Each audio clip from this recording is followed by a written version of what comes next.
Yeah, I'm telling you, welcome everybody. Welcome to the show. We got a great show. We got a fabulous guest joining us here today. Um, but I don't know if we could start the show without taking a moment, Mark, Yes, right? You want to say a little bit? I do. Ukraine is now in the third week of its heroic resistance against the Russian invasion. And, military analysts expected Ukraine to crumble within days, but they have rallied behind President Zelensky. The resistance is nothing short of heroic and valiant. And Zelensky, I watched his speech to the British House of Commons the other day. It brought tears to my eye. He was Shakespearean, and he paraphrased Winston Churchill's "We will fight them." He said, "We will fight them in the forests, we will fight them on the beaches, we will fight them in the streets." And to see every member of parliament on their feet, clapping and cheering. And I've spent a lot of time in Britain. I spent a great deal of time in Winston Churchill's War Room, which they just opened up about 25 years ago now. Yeah. And to see where he was conducting operations during the Battle of Britain when everybody thought all hope was lost, and they rallied behind that leader. And it is just amazing. And our hearts, our minds go out to the Ukrainian people. Interesting. I've had a couple people say that, yes, we're praying for the Ukrainians, but we should be praying for Putin because he has no love in his life. And I want to get you guys' take on that in a moment, because you're both in the psychological field, but there may be hope. I found a breaking story just about an hour ago on Russian state television, which is essentially a propaganda arm of the government. Russian state television goes off message by denouncing the Ukraine war. And a journalist, she said, her name is Karen Shakhanazarov, a filmmaker and state pundit, said that this conflict in Ukraine risked isolating Russia and is even worse than Afghanistan. And she said, I have a hard time imagining taking cities such as Kyiv. I can't imagine how that would look. And then the host of the show immediately cut her off. But to see Russian state television calling upon Mr. Putin. Now, Russia, and I've spent a fair amount of time in Russia. The Russian people are amazing. They're brilliant. They're scientific, artistic, literary, their cultural achievements. I've actually been asked backstage and met members of the Bolshoi Ballet. Bombing a maternity hospital and bombing schools is beneath the Russian people. And I don't hold them at fault. I hold one person at fault for allowing that to happen. And Dr. Pat, I want to ask you, as a psychologist, would you say that Mr. Putin is a person filled with love, or do we feel that there are some issues that he is seeking some warped sense of validation? We could spend a whole show on, and I think our guest, William Peters, probably would join in on this with me for a minute, because we can spend a whole show, and there are many people in my field, and I think, William, maybe you might agree with this. When you're looking at people that some people in my profession classify as nothing short of NPDs. Now, we're not talking about NDE, right? Right? Or S, we're talking NPD, right? Has nothing to do with death, kind of, because it's a sort of death of the soul. And we're talking about narcissistic personality disorder, not like throwing the words narcissist around. That is not what we're saying here. That is like an overused term that caught on in our pop culture by a whole bunch of people that really don't understand the impact of it.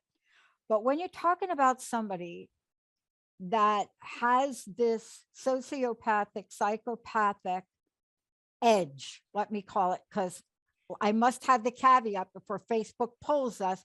I'm not treating him. I just have to say that. None of us here. Right.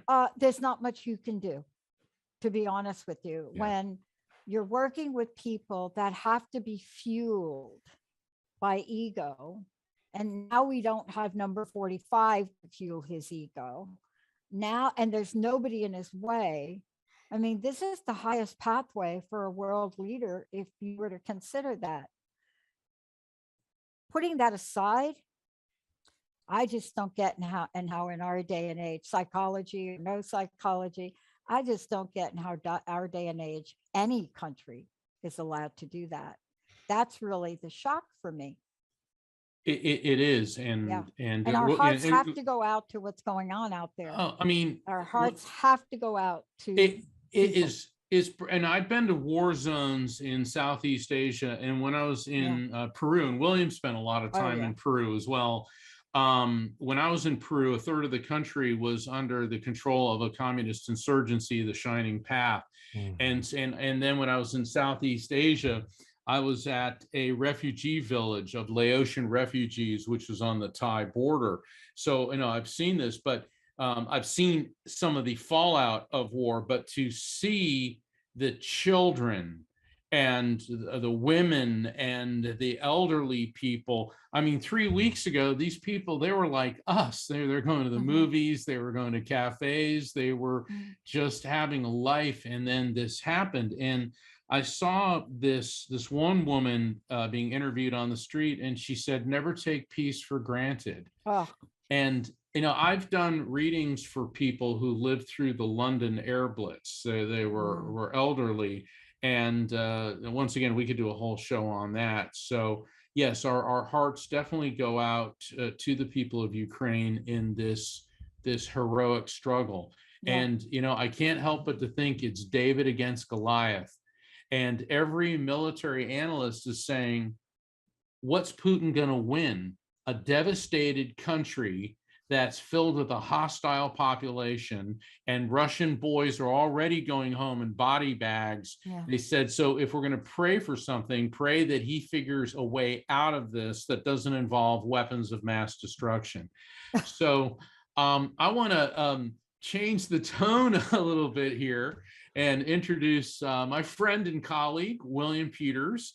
He is a renowned psychotherapist at the Family Therapy Institute of Santa Barbara.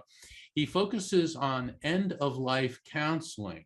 He has also extensive experience as the hospice worker with the Zen Hospice Project in San Francisco. But there's more to William than meets the eye, because he's had not one, but two NDEs, near-death experiences. And one of the amazing things about this show is we've had several people, myself included, who are NDEers, near-death experiencers on. And it's really fascinating, the take and the insights that this gives to people. And William has collaborated and worked with the great Dr. Raymond Moody. In fact, William has been the founder, or is the founder, of the Shared Crossing Project, and he has a new book out entitled At Heaven's Door. Yeah. So welcome to the Psychic and the Doc, William Peters. Yeah, welcome. Hey, great to be here, Mark. Thanks for the introduction, and good to see you, Dr. Pat. I'm looking forward to our conversation. And I want to echo what you both did by way of beginning our time together, because it is a tragedy what the Ukrainians are living through. And I dare say, Mark, I really appreciate you saying the piece about the Russians too, because the Russian people, when they get the information, are as horrified as the rest of the world. And I think, they are, because when I was in Russia, it was the waning days of the Cold War. And I remember talking to Russian soldiers who were my age. I was 19, and they're looking at me, and we're looking at each other, and it's like, we're both thinking the same thing. I don't want to kill you. You're not my enemy, and the Russian people, they are just amazing. I remember we went to this lecture, and this young lady, she was reading the distressing barrage of decibels from the West. She was talking about rock and roll music. And so when it was over, I said, hey, that thing you're saying about rock and roll. And she said, these words are not the mine. She goes, I like jazz. And then she said, I am proud to be Russian, not so much proud of my government, So the Russian people, they certainly are no strangers to autocratic regimes, and thank you, William, for saying that. So our hearts go out to all those Russian families whose sons are coming home in body bags, and none of this needs to be happening. No, I want to comment on one last thing about this, because Mark, you and I have talked about Vice President Kamala Harris before. Yeah. When she took the podium, I think it was today, not too very long ago, from Poland. Yeah. You bet that the government and Putin are praying that Joe Biden hangs in there, because if you listen to her language and how she speaks, and and the firmness and the language of consequences, that's who that woman is, right? Yes. And yet we walk this tender ground. And we walk this tender ground every time we say the word death. We are talking about that today. Yes. We may be talking about Russia and Putin, and we may be talking, but we are talking about people that are transitioning, right? People, their loved ones are watching them. And that's really the basis for opening up the conversation, right? Yes. It's let's talk about whatever you think is next. Let's have William, chime in on not just his life experiences, but now, William, also the passion and the purpose you have for getting this message out, right? Thank you. Yeah, I am definitely passionate about letting people know that this experience of death and dying is not how it's portrayed in our dominant culture, and even in our medical system. So, and you all know that, but I've been fortunate to have a research project now that has documented that these experiences happen at the end of life, where somebody dies and a caregiver, loved one, reports sharing in this journey from this life into a benevolent afterlife. And it's absolutely spectacular, just like the near-death experience in terms of phenomena. But the experiencers, the caregivers, loved ones, don't have a brush with death. Yeah. They are just like you and I. They are sound in mind and body, and they are watching their loved ones, oftentimes accompanying them into this beautiful afterlife. Wow. I think that, Mark, one of the things we do want to talk with you about is, and thank you for joining us on the show today, right? Yeah. One of the things that I think we all get struck by is, when we hear heaven's door, let's just say that a minute, could we? Heaven's door, right? Who doesn't have an image of that? Maybe you think it's like oak with like gold and brass handles, or if you're me, you think it's gold with right? So, but just by saying it just has people rise up. Yeah. Isn't it fascinating that if you said heaven's door as opposed to death and dying, it's like a different energy in our world? Very different, and very different. And I get this question asked a lot, like, why do you use the word heaven? Isn't that kind of laden with certain religious overtones?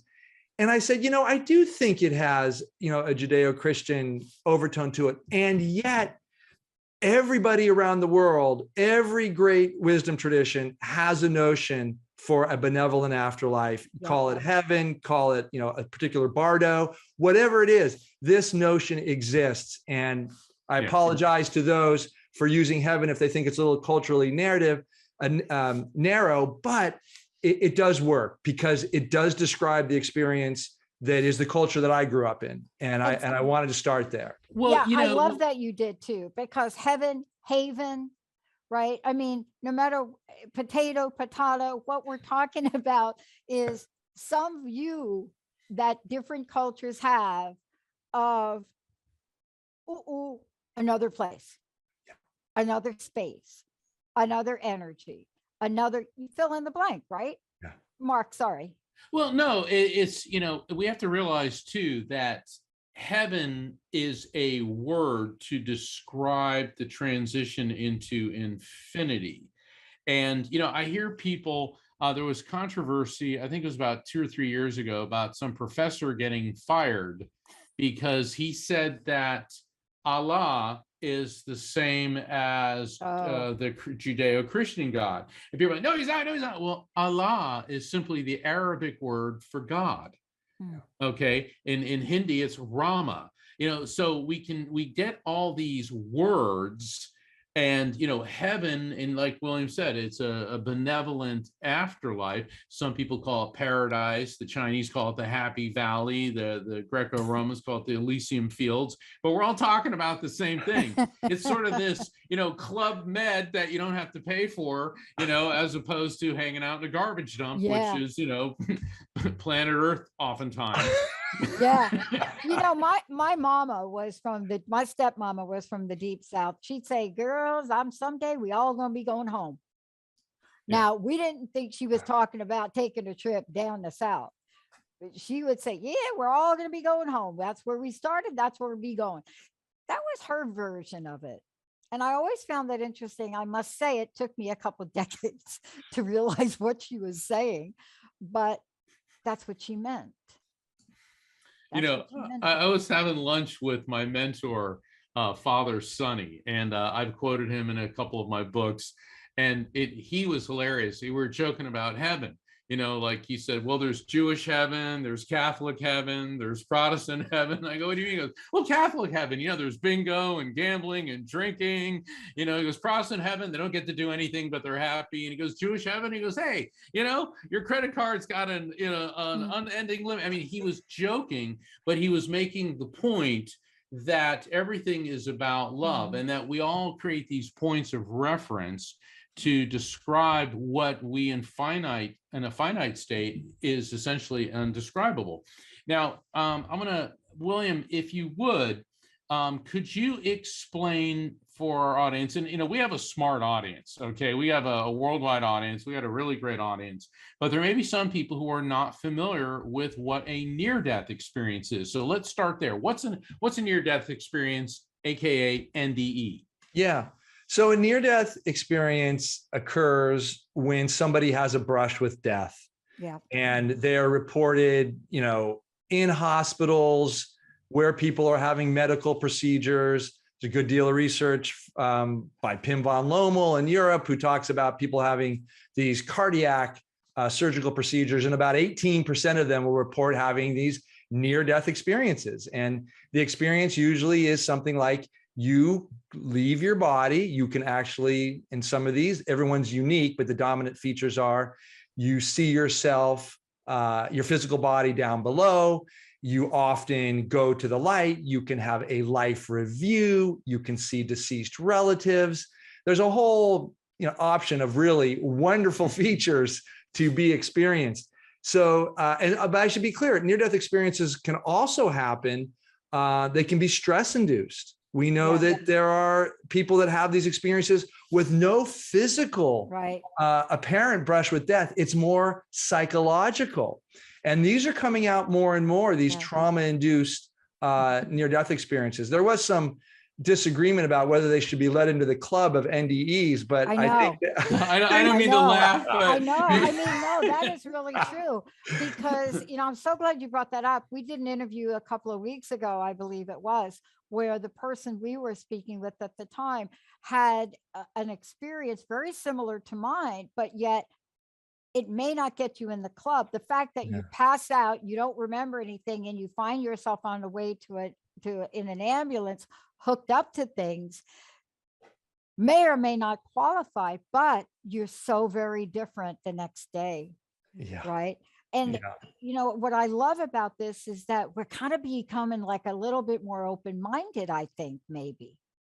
Yeah. Would you I, agree, I, I Art? mean, yeah, I think Mark has been with the, the near-death experience Yeah. community, IANDS, for a long time. He's a real Yeah. kind of pillar of that community. And I think, Mark, I think you'd agree with me. There's been a loosening, a more inclusive movement over the last few decades to allow these experiences in. And I'll be really clear here. The research by the leading researchers in this have really phenomenologically corroborated that these are having the same experiences. I'll say for myself, I had a high-speed skiing accident. I crushed my spine. They saw that I had severely fractured my spine. But when I talked about my near-death experience, even a couple of decades ago, I have this in 1979. There were people that said, well, you might have just, had trauma and gotten dizzy. And, and I think, no, I've read the research. I know where I stand. But this is different. I think we're really. Oh, no, my spiritual experience is more spiritual than yours. Well, and I'm glad that you brought that up, because, we also have to realize, and is that this whole field of study, near-death experiences, as we all know, have been documented for thousands of years, but it's only been in the last 50 years that the scientific method has been applied to it. And William, you're part of expanding this understanding, because what you're talking about, like with your skiing accident, see, I think the traditional at that time NDE was you had to flatline, you had to die, be resuscitated, go to Happy Valley, Elysium Fields, etc., etc. Okay, but now we're seeing situations like yours. And Evan Alexander, we had him on the show, where he wasn't physically dead, but he had an NDE. And then there's it wasn't really even NDE, it was an OBE, an out-of-body experience. And it's but we're seeing the same phenomena. So I didn't mean to cut you off, but okay, so tell us about that NDE. And I'm curious to hear about both your NDEs. Well, yeah, so my second NDE happened when I was in the ICU. I actually come in through the emergency room because I had what they call petechiae, dots all over my body that looked like pinpricks of redness, which I later found out was that my platelets were crashing and I was starting to drown in my blood. I woke up on the ceiling of the intensive care unit at Kaiser Hospital, Oakland, and I was listening to the nurses talking about the patients in the ICU, and they talked about this one guy who was, 30 years old, really healthy, no real past history. And I go, that's interesting. I kind of move my consciousness over, take a look at that. I go, oh my gosh, that's me, but I was up there floating around for, I think, 2 to 4 hours in the middle of the night. And what's so interesting about that experience is that until I connected myself to my physical body in that ICU bed, I was a free range, roving about consciousness with all these observing functions, but I didn't have an identity. It wasn't until the nurses, connected me up to, bed number 3 and William Peters that I realized, oh my God, that's me. So this really taught me unequivocally that whatever I am, whatever I identify as me, myself, or I, it is not dependent on that physical body, because there I was completely, being me without a name. And I was happy. I mean, I was just pleasant. I was just enjoying the phenomena without any sense of, like I said, a name or a label for who I was. So that's my second NDE. And then, I should also say that in my work, when I was a social worker in San Francisco during the AIDS epidemic, this is the late 80s, early 90s. Yep. I had clients coming in. I was a direct service social worker when this epidemic exploded, and gay men primarily, just impoverished. And now with the scourge, we didn't know if AIDS was even communicable. We didn't know how it was communicable. So they would come into my office And they were burying their own brothers, as they called them, nightly, multiple. It was just a real horrible situation.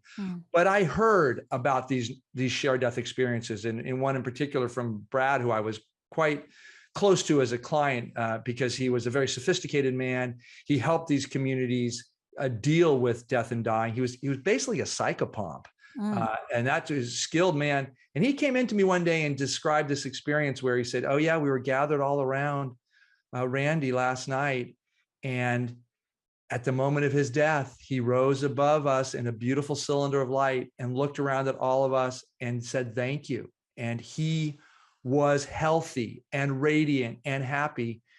And we felt that love. We felt that appreciation. We felt that redemption in his life. And as Brad was sharing this story, I was going, oh yeah, this makes sense. I've had these. I know what this is.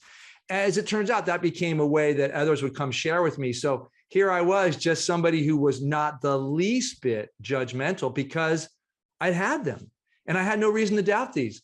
Yeah. So anyway, those are my early experiences, and I can go on further, but. Well, I want to take a short break because when we come back, I want to talk to you about what you just mentioned, shared death experiences in your book. You know, I was reading through your book and I felt like you were talking to the countless number of people that have not really had a language or the voice to experience this, right? I mean, in the field of psychology, back in the day, that's not too long ago, I will say this, when somebody started to talk like this, like they knew or they could feel their partner or their mom. I mean, when people started to talk like that, you know, you wanted right away, get them to a psychiatrist, get them on prescription drugs, get them on. But you have something to share about that doesn't require people to be on prescription drugs, but requires us to acknowledge that experience, right? Let's take a short break, but before we do, how do people get a copy of your book? And we're going to talk more about that when we come back. Thanks so much, Dr. Pat. Yeah, I'm fortunate. My publisher is Simon & Schuster. You can get this book wherever books are sold. Yeah. When we come back, we're going to be talking about why are you here? What does it mean to be at the doorstep of inquiry? What does it mean to open up a book like this and really ponder the question of how you may have been experienced what William's talking about at heaven's door? Let's take a short break, everybody. We'll be right back.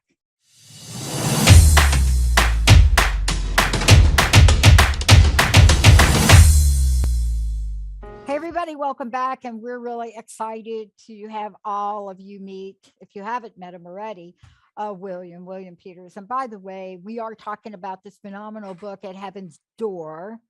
And that's what my mama, I think, mentioned. That I know she meant like, oh, girls, we going to be going home. But I want to make sure people know this book is available everywhere. So let's just make sure everybody knows that. They can just Google that. It's very easy to find. But before the break, I was really struck by what you had said, and many people may not have picked up on it when you talked about SD, shared, right? And I want to really talk about that because the book is one of the first that I've read where it allows for the space of the people that are part of the passing to be witnessed. And so often they're not. People don't believe the experience they're having, right? And yet it's so special the way you describe it in the book. My gosh, what have you found are the results when people feel heard and saw or seen from having this shared death experience? Yeah, thank you, Dr. Pat. I mean, I find the phenomena to be spectacular, as we know, but I would not be doing the work that I'm doing, but for the phenomenal therapeutic and healing benefits when the experiencers can be affirmed in their experience. And what we see is, if when they come into my office, and this is what I specialize in. So I have people call me now from all over, and they'll just want to know, hey, I want to know if I had one of these, can you help me? And I'll talk to them, and invariably they start out very hesitant, like, they don't want to be presumptuous that they've had this experience, or they're maybe even doubting themselves. And as they start talking, and I say to them, well, the experience you're having is very much a shared death experience. And I say, now that you know that, I want to ask you, what does this mean to you? Like, what does this mean for how you see yourself, how you see life? You can talk about how you see death, but it's really about how you see life. And what I hear over and over again is, and this is in the research now, the vast majority report that they know that their departed loved one is alive and well in a beautiful, glorious afterlife. They know that they'll see this person again, and their fear or anxiety about death and dying is largely alleviated. Yeah. And they also come back with this sense that they have a greater understanding for the purpose of life in general. Like, they get an understanding that this human life we're all having here fits inside a larger existence, if you will. And they also feel that because of this experience, they have an insight into what they're supposed to be doing with this life. And that's spectacular. All this points to a much more meaningful grief and bereavement process. We call this, as you know, a reconciliation of grief is far more imbued with meaning and purpose and understanding. Not that you don't miss your loved one. We always miss our loved ones. But with the shared death experience, you understand that it fits inside a larger plan, that there's a kind design behind all of this, and death is a natural part of life. And that, like I said earlier, you're going to be reunited at some point anyway. And so you might as well just accept the terms of this and make the best of your life while you're here. Yeah. We talked at the beginning of the show before we went on air. And if any of the listeners would like to call in and share your shared death experience, the number is 1-800-930-2819. So we are taking calls for you to share your NDE or your shared death experience. 1-800-930-2819. William, that's a really important point about people understanding that their loved one has transitioned to this higher frequency, because I think that's the number one fear in death and dying, is that someone that meant so much to you has just ceased, has just become nothing, disintegrated, the void. And I think that, I know, certainly as a medium, because I facilitate communication with people with their loved ones here, but for people who are not mediums, for people who've never had these experiences or any of the education or the background that we do with this, and then they have front row seats to a visit to the other side. I can't think of anything which would be more enlightening, more empowering. My grandmother, she was 95 when she died, and my Uncle Joey was taking care of her. And before she died, she was in a non-responsive state, and she opened her eyes, she kissed him, and she had him bent over, she kissed him on the cheek, and she said, "I'm going home now." And then she let go. And so she was having that deathbed vision, which is the start of the SDE. So I think that bringing this awareness is incredibly healing and empowering.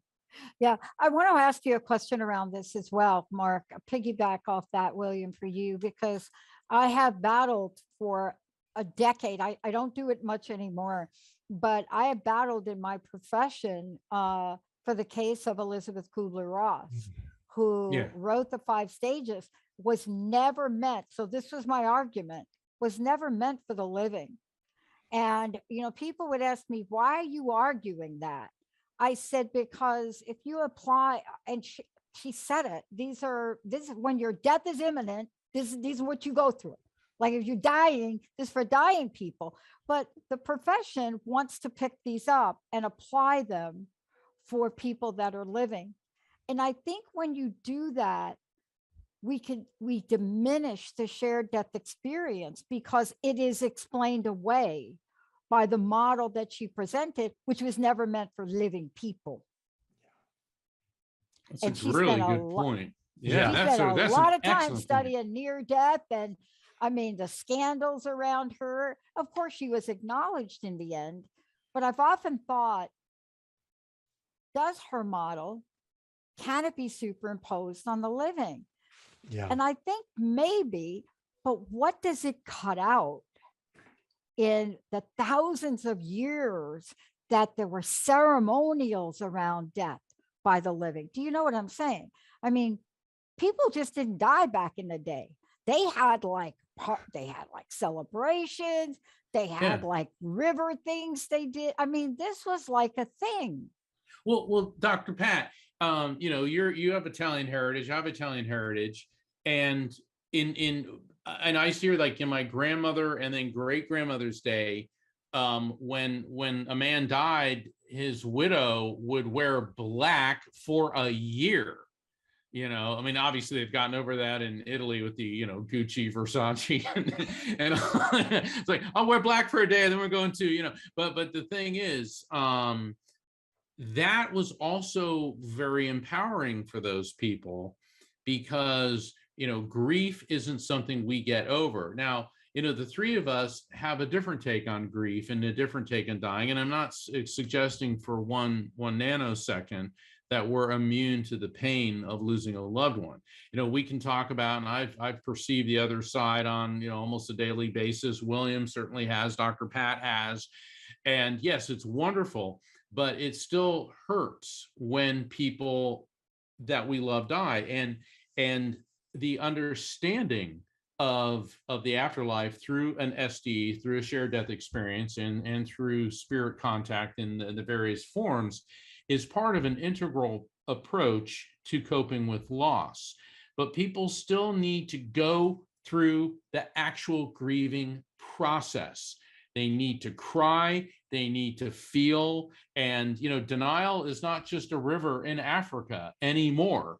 Okay, avoiding your grief doesn't make it go away. So I just want to make sure that that the listeners understand that we're not downplaying this, but what William's explaining is and confirming is that understanding that physical death is not the end of existence.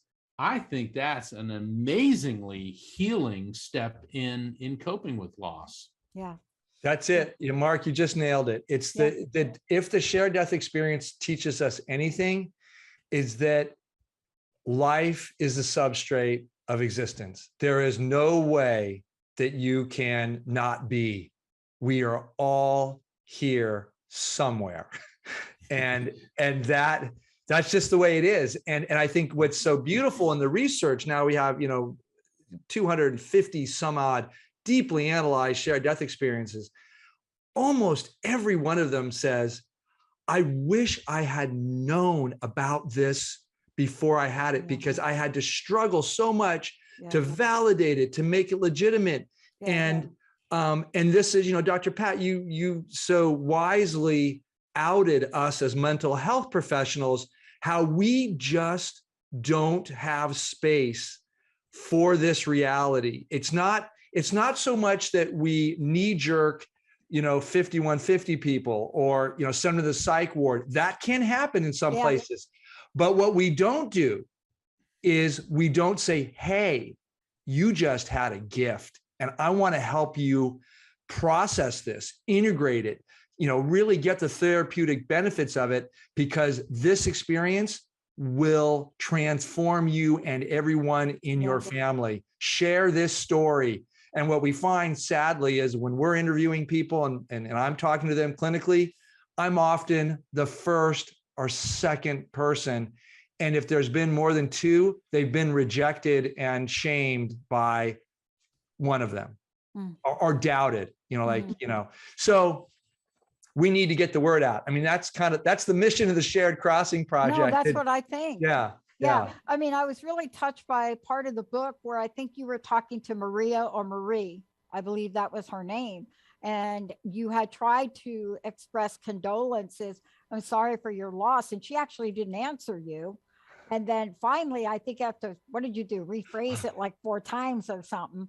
Finally, she just said, everyone here has lost someone, as if that is just the way it is. Yeah. That is just the way it is. We do have a caller. We have Derek on the line who wants to ask William a question. Jacob, can you patch him through? Absolutely. Here's Derek. Hey, Derek, I'm Mark Anthony. You're with Dr. Pat, and I understand you have a question for our guest, William Peters. Yeah, hey, everybody. Great to be on the air. And welcome. Social Work Month, and happy Social Work Month to you. I'm a social worker myself, so really enjoying your story. One of the things, Mark, in the end of your book, in the Afterlife Frequency, you talked about seeing your father's spirit. Right. And William, you mentioned the same story there earlier, and I didn't catch the name of who you were describing, but talking about the cylinder of light. Is that a fairly common phenomenon then that we just haven't heard about? Because I hadn't heard about that until I read Mark's book there. Yeah, that is a great question, Derek. I mean, what we call that in our research is seeing spirit leave body. And that's just kind of the way we code it, if you will. We see that in about 10% of our cases.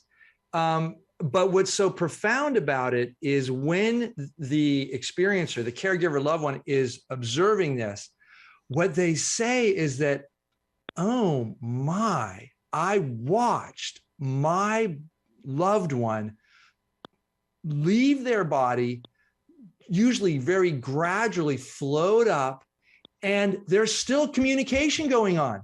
They say that loved one in the form of spirit will turn in a certain way, stop while in the room, and there'll be this affective soul-to-soul communication. And I think Mark's work on the afterlife frequency that you presented, Mark, about this, energetic soul frequency this is what I really got. When I read that, I said, oh my gosh, you're totally on it. Yeah, there is a communication that happens and it's energetic. Electromagnetic soul. Yeah. Yes, thank you.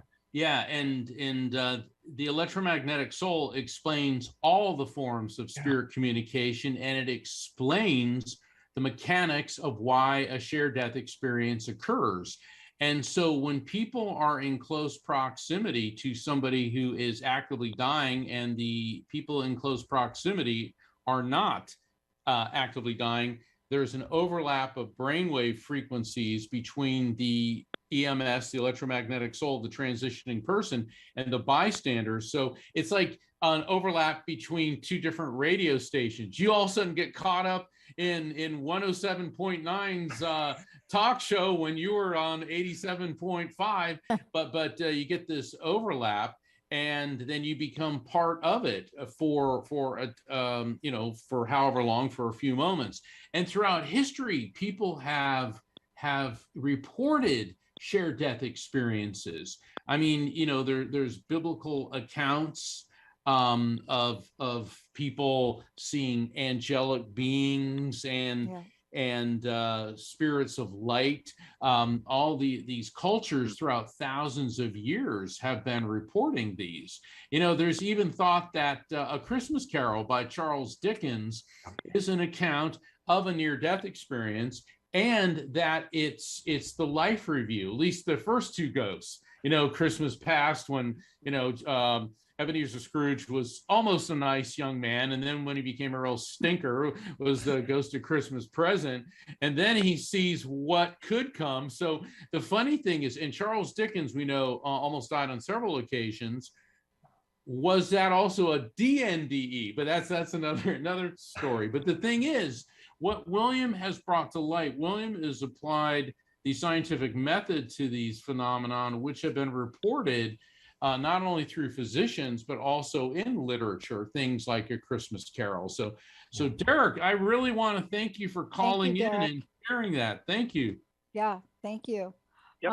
Thanks very much. I mean, yeah, thank you so much. Thanks for listening, Derek. I mean, I think, I think Derek's question begs for a broader question. And the question is this, have we actually recorded, I suspect not, the various ways that this form of transitional communication might happen? And I asked that question because I think it's a wonderful discovery. I think it helps people when they either hear something or see. Look, I got thrown out of Catholic boarding school at age 6. Because I knew I liked you, Dr. Pat. I was there over a weekend. They didn't come get me again. And I'm looking at the night station of the cross, and I'm a little kid, shouldn't even be in there. And I pull on Sister Michael Anthony, and I said, hey, I just saw my mother's up there with Jesus. Jesus just told me my mom, she's okay. She's with me. Okay, grabs the hair, grabs the ears, drags me to Mother Superior. And you walk in and Mother Superior's got her head down and Sister Michael Anthony is screaming that I'm lying again. And lo and behold, what was the note that Mother Superior had? And what I love about that story, which was to this day, I've never changed it, was how many ways might there be? This is not my field of study, but I wonder how many ways might there be that our loved ones or others are transitioning and leaving messages for so many people, and they don't know what to do with it. Now, clearly, I had a stepmom from the South, and she was with my dad, and there's no way that she was going to make me retract this, because that's what I was supposed to do. Like somebody slipped me a note in the middle of church. No, that didn't happen. But I wonder, William, from your perspective, and Mark, how many ways might there be that we haven't even touched upon yet? Well, this is a great question because, my organization studies not just the shared death experience, because we really started with that. And then all of a sudden we got all these people calling us about these other experiences they're having. So I actually created this spectrum of end-of-life experiences that has, end-of-life dreams and visions we know pretty well.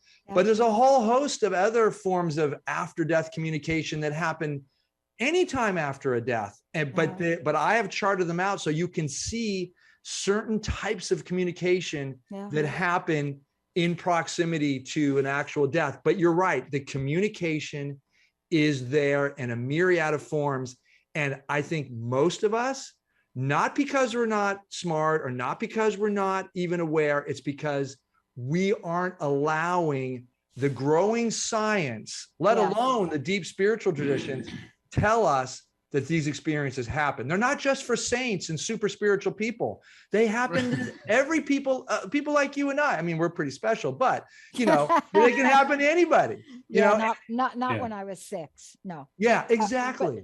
Right. Well, I went to Catholic school as well, and I'll never forget there was this. It was during religion class, and this nun was teaching it, and she was just this really angry, frustrated woman. And she said, "You have to love others as you love yourself." And this one girl raised her hand and said, "What if you hate yourself?" And the nun smacked her in the face and goes, "Jesus loves you." 30 years later, she's in my office as a client for DUI, driving under the influence. And I can only wonder, how many times did she explain what happened to her to a psychologist? Yeah. And so, and I know that's kind of departing a bit, but it isn't, because what Dr. Pat, you're saying is absolutely correct, is that traditional religions, and what William, you've seen, oh, you can't believe that. You can only believe, in other words, there's only access to the divine through our clerics, our scripture. Oh, and by the way, give us 10% of your income. And that's the only way that you can do it. And I recall when I was in Japan, I had a discussion with a Buddhist monk, and the Japanese, you can be a member of more than one religion in Japan. Pretty much everybody there is Buddhist, some form of Christian, and Shinto. And they like it all. And I asked him about that. And what he said to me is, as many people as there are in the world is as many paths to God as there are in the world. And then I come back to Florida and I hear, well, there's only one way. And it's like, I kind of defer to that monk. And William, that's what you're talking about too. And what Dr. Pat's question was, there's a whole myriad of these I think in your book you have Liz and Nicholas. There's a story in your book that I had to read a couple times. Like, did he really say that Liz continued to feel Nicholas for presence for years? We don't even have that concession because we don't think it's related to the death, right? We have a story that says it's related to some after death visit, but what if the process began during the transition? Yeah, exactly. Right? Pat, you're also, as you're talking, it's making me think of this. Really, it's a therapeutic model I use for grief and bereavement. It's called continuing bonds. It's this notion that we, as therapists, have this responsibility to engage the bereaved in crafting a new relationship with new communication that is it's for them to interpret the signs and signals and go to people like Mark to get kind of a direct phone call, if you will, to the other side and fit that all into their continuing meaningful relationship with their departed loved one. And this is a stark contrast to what we were taught, which is the old Freudian let go and move on.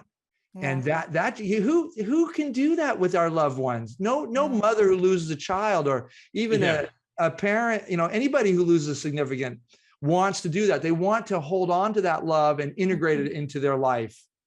You're going to have to come back because, I would love to have a conversation with you about what have we learned from COVID?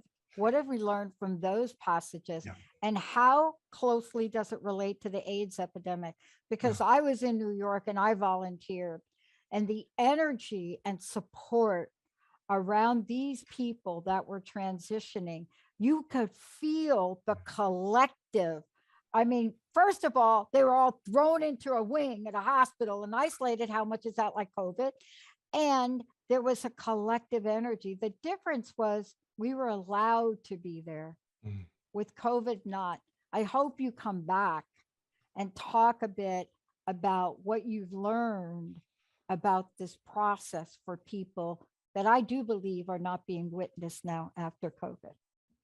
I would love to come back. You're absolutely right. The COVID experience has radically influenced how we do grief and bereavement and how we sit with our loved ones or don't. Yeah, exactly. I think there's a lot of trauma that people are dealing with now. It's the biggest thing I have seen is the guilt, the confusion, the lack of ritual around the loss of a loved one that now is being stampeded by this goal to get back to normalcy. Oh yeah. And we've got crazy. Yeah. Crazy. Yeah. Hello. If you want to just misquote Elizabeth, we're still grieving people. Thank you so much. Thank you, Mark. Again, how do we get the book, please? This hour went fast, Mark. Wow, right? It did. Yeah. William, how do we get your book? All right, I'll tell you. It's at Heaven's Door. It's on sale worldwide at all fine bookstores and at Amazon.com. How's that? Beautiful, Mark. I want to congratulate you for the way you did this book, for the way you wrote this book, because people just take this from me. When you read the book, you will become part of the story. That's how well written this is. Yeah. You have opened a heart on what could be so diagnostic. And you are telling these stories from a perspective of absolute divine, heart-opening love. And that is a breakthrough in itself for a book like this. Thank you, Pat. That was my intention, was to tell these stories from the experiencer's point of view in the midst of a great loss that somehow was transformed through the shared death experience to be imbued with great meaning and purpose. Well, I hope your next book is really to address the pain of people that have been that transitioned during COVID. I know that's going to be your next book. Mark, thank you, Mark, as usual. Thank you, William. I hope you will come back. I want to thank all of you for tuning us in, turning us on. Jacob, again, thank you. All of you out there, please read this book. Your heart will open. See you next And we time. will be, and Dr. Pat and I will be back next week. And it's a call-in show. And it's not just a call-in show, it's a St. Patrick's Day That's my call-in name day. show. That's my name And day. there we go. And it's also Women's History Month. And let's all give a shout out to our very own Dr. Pat. Thank you for making a difference in this world. Thank you, everyone. God bless. Namaste. And to the people of Ukraine, you're in our thoughts and prayers. Yeah, thank you. Amen. Hey, everybody. Thank you for tuning into The Psychic and the Doc with Mark Anthony and me, Dr. Pat Baccili, right here on transformationtalkradio.com. Hey, look, come